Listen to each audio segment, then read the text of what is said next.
Good morning student.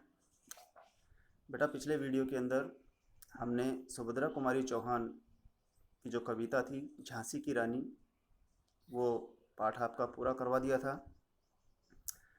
नई book के अंदर वो 8वां लेसन है और पुरानी बुक के अंदर जो है झांसी की रानी कविता नहीं है, और उसके अंदर 8वां लेसन जो है नागार्जुन का है। नई बुक के अंदर जो 9वां लेसन है वो है नागार्जुन का।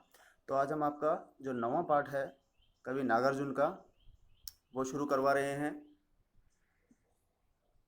तो सबसे पहले कवि नागार्जुन की यहाँ पर दो कविताएं दी हैं।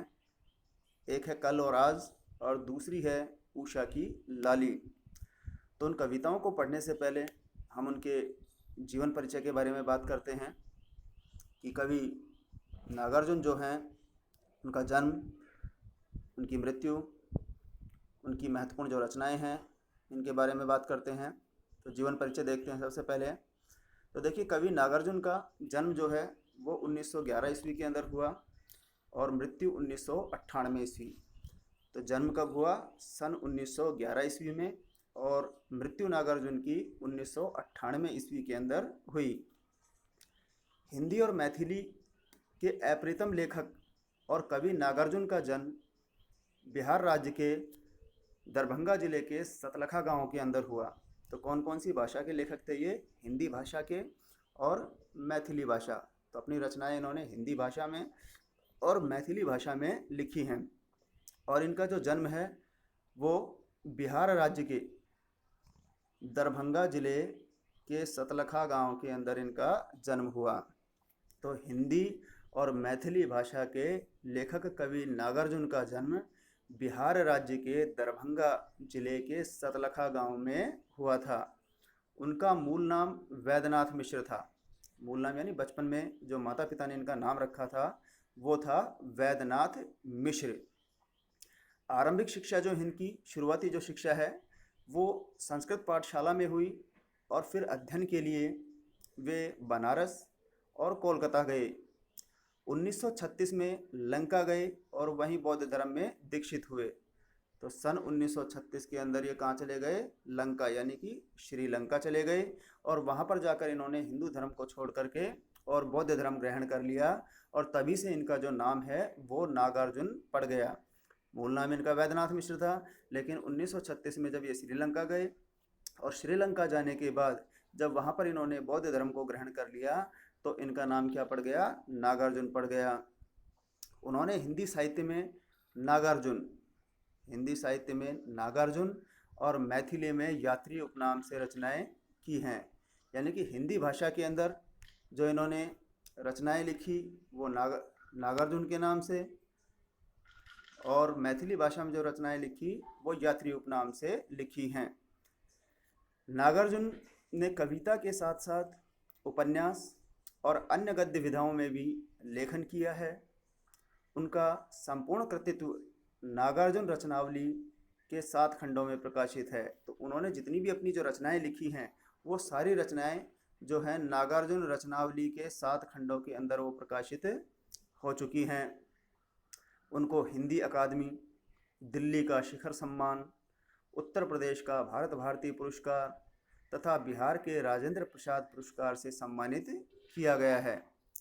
सामयिक बोध से गहराई तक जुड़े नागार्जुन की आंदोलन धर्मी कविताओं को व्यापक लोकप्रियता मिली, अर्थात इनकी जो आंदोलन से ओतप्रोत जो कविताएं थी, भरी हुई जो कविताएं थी, वो बड़ी प्रसिद्ध रही।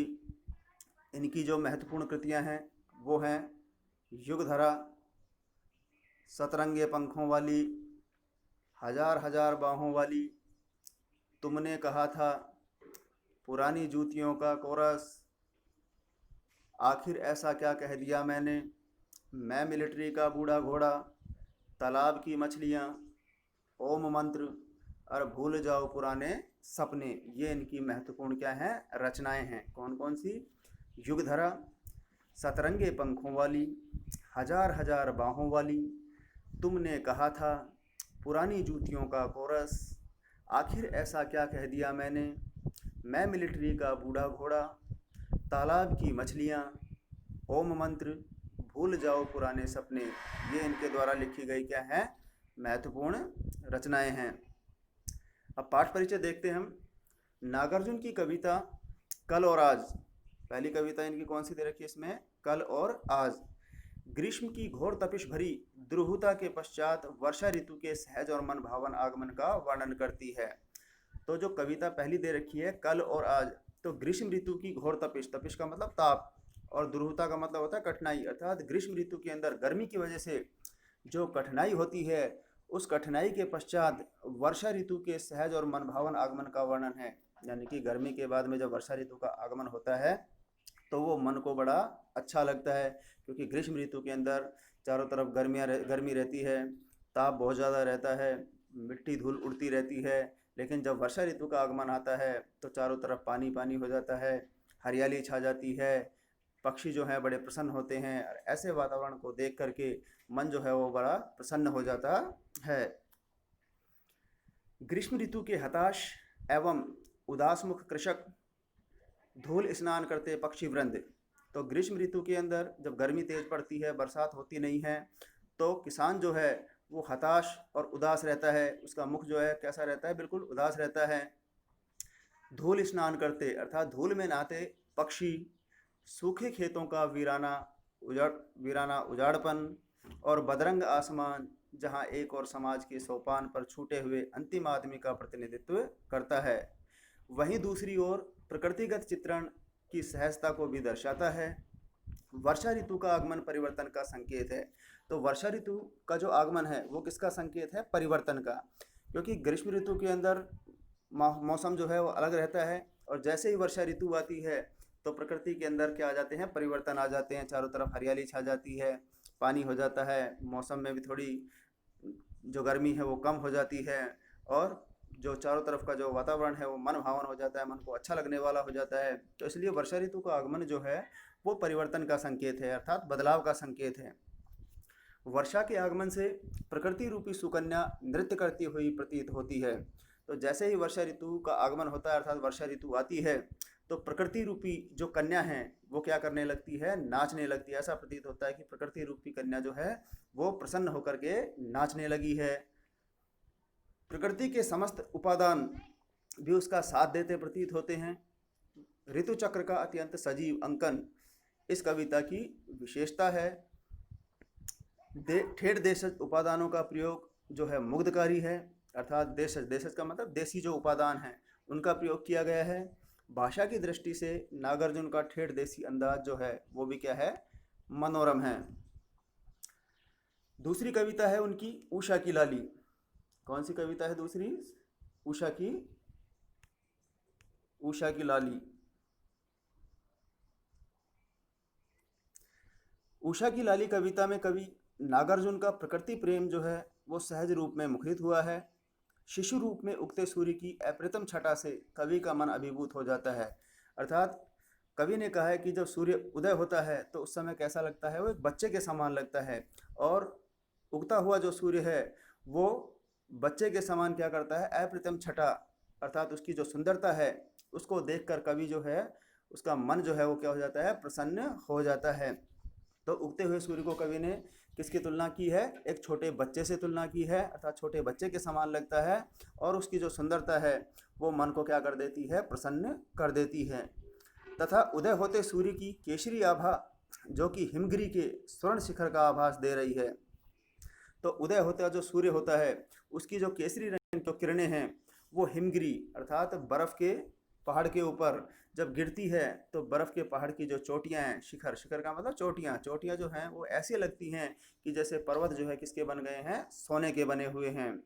से कभी दूर नहीं होना चाहता है, यानी हमेशा इस प्रकृति की सुंदरता को वो देखता रहना चाहता है और इनसे दूर नहीं जाना चाहता।